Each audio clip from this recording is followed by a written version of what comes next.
Hey there, welcome back to 7 Minute Books. I'm Sam, and today we're diving into Ryan Holiday's Conspiracy. And Sophie, I have to say, this book completely changed how I think about secret plots. Hey there, Sam. I'm so glad you picked this one. It's not at all what I expected from the title. I thought it might be about conspiracy theories or debunking fringe stuff, but it's actually about how real conspiracies work, using the assassination of Julius Caesar as the main case study. Right, exactly.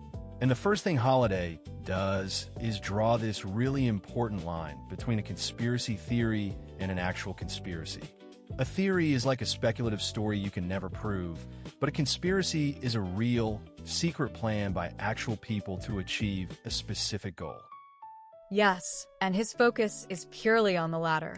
He's not interested in the wild stuff.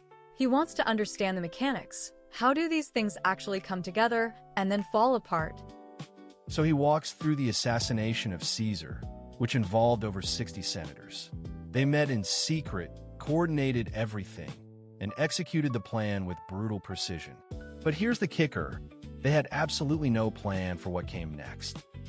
That's the core lesson, isn't it? They assumed that by removing the tyrant, the Republic would just magically restore itself. Holiday calls it a tool for destruction, not creation. Yeah, and he breaks down the anatomy of a conspiracy into 4 components. The first ingredient is a group of people who feel aggrieved or threatened. In Caesar's case, the ringleader Cassius was driven by personal resentment. He'd been passed over for honors and was deeply envious. That's such a universal pattern. Most conspiracies aren't born from pure ideology, but from wounded pride and a sense of personal injustice. The conspirators think they're acting for the greater good, but their motives are tangled up with their own egos. Then there's the secrecy component. The more people involved, the harder it is to keep a secret. They met in private homes and swore oaths, but the shared secret creates this powerful bond, and also a ton of paranoia. Everyone's watching each other, wondering who might break. Right, and that leads to the third component, the decision to act. There's this point of no return. For the assassins, it was the Ides of March. They had to be in perfect sync, and any hesitation could have derailed everything. They actually succeeded in killing Caesar, which is a testament to their planning. But then comes the fourth component, the aftermath, and this is where everything falls apart. They had no post-conspiracy strategy whatsoever. Holiday argues that the most common failure of conspiracies isn't the planning or execution, but the total lack of a coherent plan for after. The assassins thought the Republic would spontaneously heal, but instead they plunged Rome into a bloody civil war. They didn't account for how the Roman people would react. They were horrified by the murder of their leader. And they didn't account for other ambitious men like Mark Antony and Octavian who rushed to fill the power vacuum. It's the central tragedy. The cure was worse than the disease. Holiday calls this the conspiracy trap. Once you start thinking like a conspirator, you get trapped in a worldview that distorts your judgment.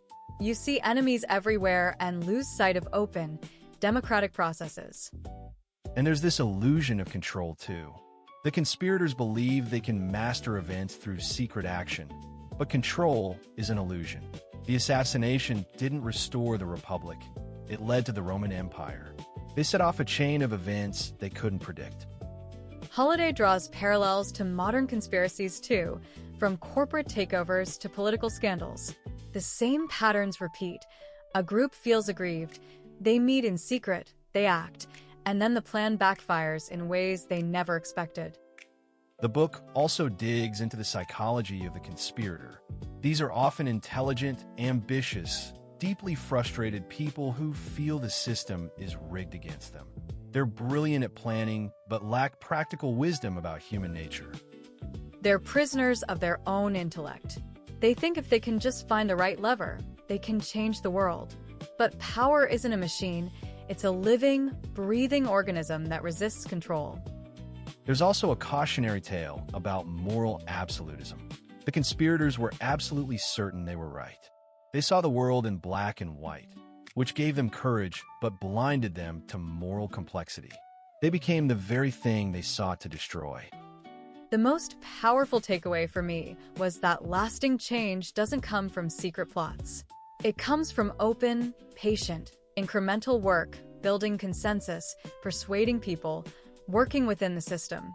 The conspirators wanted a quick fix, but that only made things worse. Holliday's tone isn't moralistic either. He's analytical. He wants to understand what makes someone risk everything for a secret plan. And in an age of polarization and distrust, the temptation to conspiracy is stronger than ever. We're all susceptible to the allure of the simple explanation, the hidden hand. But this book is a reminder that the world is too complex for any small group to truly control the outcome of major events. The one thing I'm taking away is that the path to a better world isn't paved with secret plots. It's paved with honest effort and patient persuasion. The conspirators thought they were masters of their fate, but they were really pawns in a much larger game. And if you want to go deeper into books like this, the whole library is on the 7-Minute Books app. Over 6,000 fiction and nonfiction titles you can read or listen to in any language. It starts at $2.99 a month, $9.99 a year, or $19.99 for lifetime access.